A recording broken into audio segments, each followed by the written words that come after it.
once was discovered a land where freedom flowed like a clear, refreshing stream. Word of this wondrous stream spread to places where the currents of freedom were weak and dying. Many who heard of the river longed to come and live in this new land, to refresh themselves in this stream, for they knew that the power of freedom was great, that it would renew their hope and replenish their energy. So they came and tasted the waters of freedom, were refreshed. And they said, "Here is the greatness of this land. So long as this stream flows strong and clear, our people will be filled with life and hope.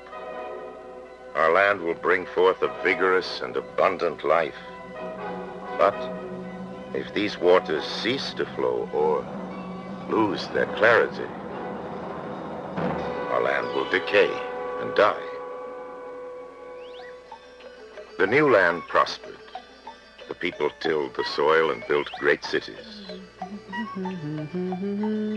Remarkable inventions and new ideas made life rich and joyous in this land of freedom. The people became content. How good to live in this most favored land. They grew proud. How well our hands have cultivated and built. Their pride grew and grew. They did not know that too much pride could blind them. They did not know that too much pride could make them arrogant, foolish. And so it happened that because they so coveted the river, they barred from it people who looked unfamiliar or talked differently, in the false belief that strangers were not deserving, little remembering that not long ago, they too were strangers. When new ideas were proposed, the people ridiculed them, but they were now afraid to change the old ways.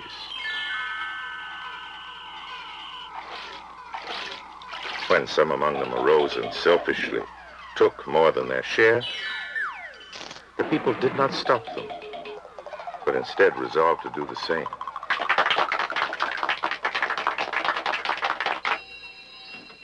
Instead of helping those who were ill and weak, they despised them and chastised them for their idleness. When a wise man stood up and said, "Look, the waters are beclouding," they could not see it, for their pride made them blind. And when he tried again to make them see, they shut him up.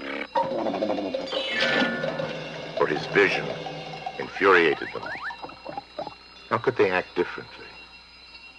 They loved the stream as they remembered it, fresh and clear, and could not bear to look upon its decay.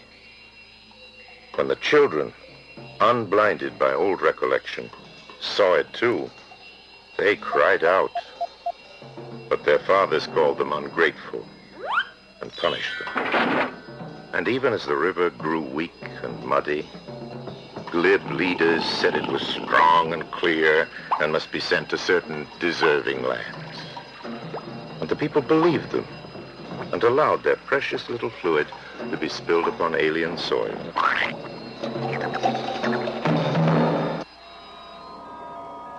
The people, feeling their hopes dying and their energy waning, finally looked at the river. They saw it was wasted and stagnant. The spirit of despair was great in the land. The people became confused. They did not know what to do. In the darkness of that hour, they heard many voices. Some said, "The river is a nuisance and only lowers efficiency. Too much freedom causes disorder. The people are not ready for the river of freedom. Perhaps later. We will stop the river and start it again. when it is sick. But other voices said, let us work to make the waters of freedom flow fresh and strong again. Where it has been fouled by our foolishness, it can be made clear by our wisdom. Where it has grown stagnant from our neglect, it can be kept fresh by our vigilance.